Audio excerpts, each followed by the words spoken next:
کیسے ایک بندہ جو ہے وہ یہ جرت کر لیتا ہے کہ حلال تو چھوڑ دیا اللہ کے لیے لیکن حرام نہیں چھوڑا رمضان کے بعد؟ وجہ یہی ہے کہ رمضان میں صحیح مائنڈ سیٹ کے ساتھ ہم انٹر ہی نہیں ہوتے. ہم اس کو منتھ آف چینج لیتے ہی نہیں. ہم یہ سمجھتے ہیں کہ بس میریکولسلی ہم روزے رکھیں گے اور بس معجزاتی طور پہ ہم چینج ہو جائیں گے.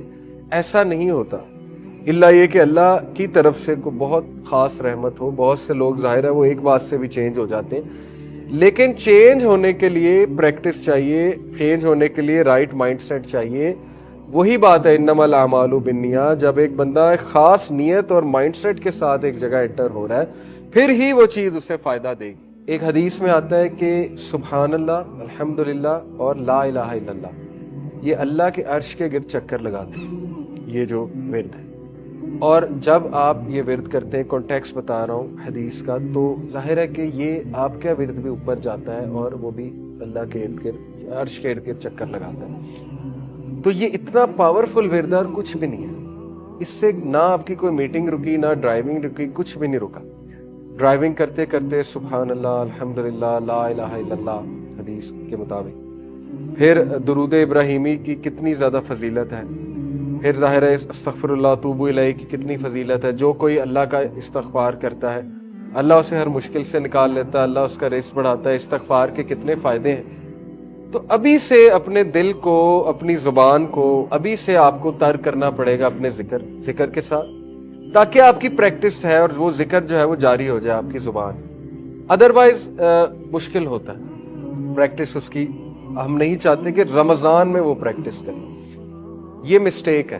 زیادہ تر لوگ رمضان کو as a month of practice لیتے ہیں، جبکہ اس سے پہلے پریکٹس ہے.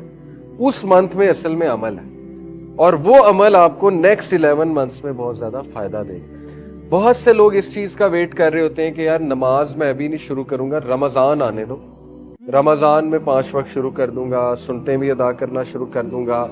تو وہ ایک غلطی ہے میرے نزدیک. مطلب میں اس کو ایسے دیکھتا ہوں. باقی اللہ جس کو ہدایت دے، رمضان میں ڈیفینیٹلی بہت سے لوگ چینج ہوتے ہیں.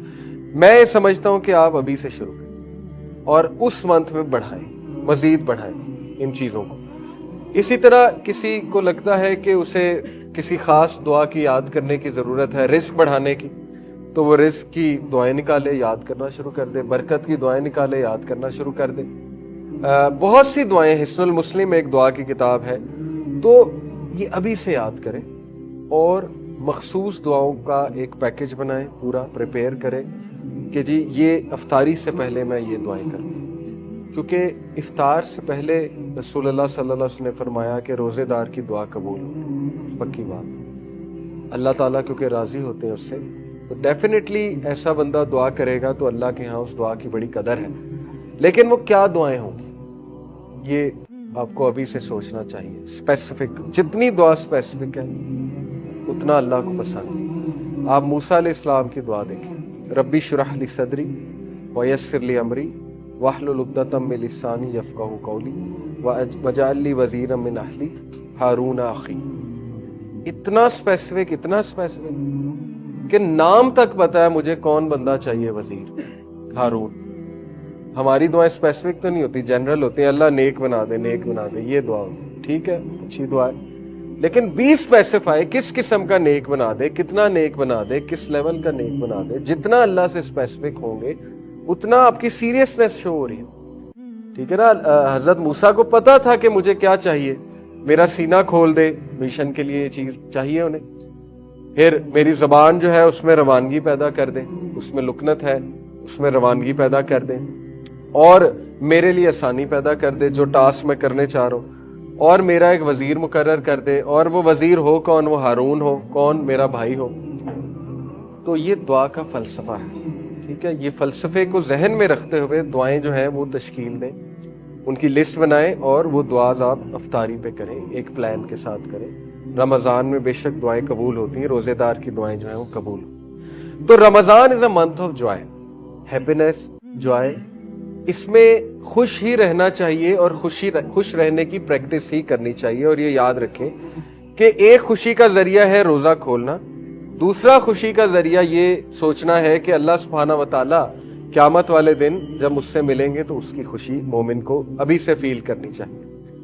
اور بہت بڑی بات ایک جو روزہ مجھے سکھاتا ہے، میں سوچ رہا تھا ایک دن، تو میں نے کہا کہ واقعی یہ بہت بڑی بات ہے اگر ہم اس پہ غور کریں، اور وہ بڑی بات یہ ہے کہ اگر ہم اللہ کی رضا کے لیے حلال چھوڑ سکتے ہیں کچھ دیر کے لیے، تو ہم آنے والے 11 منتھس میں حرام بھی چھوڑ سکتے ہیں.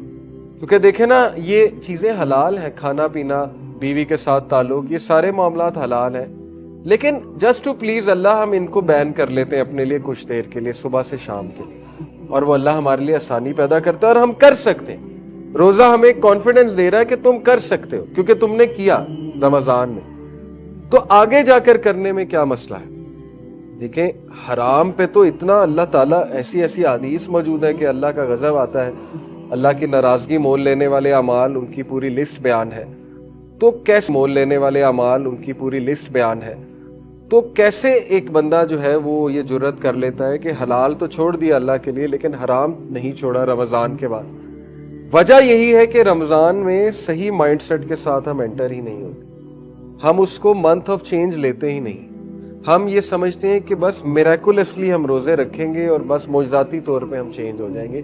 ایسا نہیں ہوتا، اللہ یہ کہ اللہ کی طرف سے کو بہت خاص رحمت ہو. بہت سے لوگ ظاہر ہے وہ ایک بات سے بھی چینج ہو جاتے ہیں، لیکن چینج ہونے کے لیے پریکٹس چاہیے، چینج ہونے کے لیے رائٹ مائنڈ سیٹ چاہیے. وہی بات ہے انما الاعمال بالنیات. جب ایک بندہ ایک خاص نیت اور مائنڈ سیٹ کے ساتھ ایک جگہ انٹر ہو رہا ہے، پھر ہی وہ چیز اسے فائدہ دے گی، پھر ہی وہ اس کا صحیح سے فائدہ اٹھا سکے گا. یہ سارے جو تقوی کے میں نے آپ کو اوصاف بتائے، کم کھانا، کم سونا، کم گفتگو کرنا، سچ بولنا، زبان کی حفاظت کرنا، اللہ کی عبادت کرنا، اللہ کے قریب ہونا، ان سب کا تعلق روزے کو جاگ کر گزارنے سے، صحیح سے گزارنے سے. تو اگر ہم سو ہی ظاہر ہے سحری کے بعد رہے ہیں، کچھ لوگوں کی روٹین ایسی بھی ہوتی ہے، تو موسٹ آف دا ڈے ہمارا پھر ظاہر ہے سو کر گزرے گا، اور نہ ہمیں اتنی کو بھوک پیاس لگے گی، نہ ہمیں کو محسوس ہوگی بھوک پیاس. تو وہ والا ہم بھی مقصد نہیں اچیو کر رہے. ظاہر ہے جب انسان بھوک پیاس میں ہوتا ہے تو اس کے بایولوجیکل فائدے بہت ہیں. جب انسان بھوک اور پیاس میں ہوتا ہے تو اس کا ڈائجسٹو سسٹم ریسٹ پہ ہوتا ہے، اور ڈائجسٹو سسٹم سب سے ہیکٹک سسٹم ہے، اس میں کوئی 7-8 آرگنز انوالوڈ ہیں. تو وہ سب سے جو بھاری سسٹم ہے، ہیکٹک سسٹم ہے، وہ ریسٹ پہ ہوتا ہے. تو ایکسکریٹری سسٹم جو ہے وہ اچھا رن کرتا ہے، نروس سسٹم اچھا رن کرتا ہے، انسان کے مختلف جو سسٹمز ہیں وہ اچھے رن کرتے ہیں، آپٹیمل لیول پہ ہوتے ہیں. تو خون کا فلو بہتر ہو جاتا ہے، ٹاکسنز ریلیز ہوتے ہیں، بلڈ پریشر، شوگر میں بہت بہتری آتی ہے. اس کے تو اتنے فائدے ہیں کہ اب تو گورے فاسٹنگ کرتے ہیں. انٹرمیٹنٹ فاسٹنگ تو ایتھلیٹس کا ایک آپ کہہ لیں ایک ریگولر چیز ہے. جتنے ایتھلیٹس ہیں انٹرمیٹنٹ فاسٹنگ کرتے ہیں، 16 گھنٹے بھوکے رہتے ہیں، 16 کے اس کے مطابق 16 رول کے مطابق چلتے ہیں، کیونکہ اس کے فائدے اب سائنس اتنا بیان کر چکی ہے.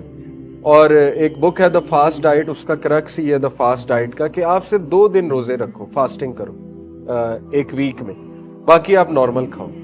تو اس سے کیا ہے کہ آپ کی ڈائٹ بھی اچھی رہے گی اور آپ کی باڈی بھی اچھی رہے گی. تو یہی روٹین نبی اکرم صلی اللہ علیہ وسلم کی تھی کہ وہ منڈے اور تھرسڈے کو روزے رکھا کرتے ہیں.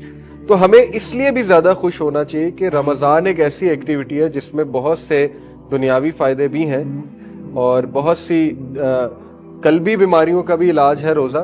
اور سب سے بڑی بات اللہ کی خوشنودی کا یہ ایک بہت بڑا ایک کہہ لیں کہ ذریعہ ہے، اور اللہ تعالیٰ کے قریب ہونے کا یہ ایک بہت بڑا جو ہے وہ ذریعہ ہے. تو بات اصل میں یہ کہ جو بندہ اللہ کے لیے حلال چھوڑنے کے لیے تیار ہے، اس کو اس مائنڈ سیٹ کے ساتھ رمضان سے نکلنا چاہیے کہ اب میں حرام نہیں چھوڑوں. لیکن ہوتا کیا ہے انفارچونیٹلی کہ نیت یہ بنائی ہوتی ہے کہ رمضان جیسے ہی ختم ہوگا اس وقت اسی دن میوزک بھی چل جائے گا. رمضان میں میوزک سے بھی اوے، رمضان میں پارٹی سے بھی دور، رمضان میں ہر خرافات سے دور. جیسے ہی وہ چاند رات آئی تو سب کچھ واپس آ گیا. وہ پھر مذاق بھی ہونا کہ شیاطین اب چھوٹ گئے تو چلو پارٹی ہو جائے. تو اس کا مطلب کہ ساری کی ساری محنت ہم نے جو ہے وہ ضائع کر دی اور اس منتھ سے ہم نے کوئی بھی فائدہ نہیں اچیو کیا، اللہ معاف کرے، بلکہ وہ وبال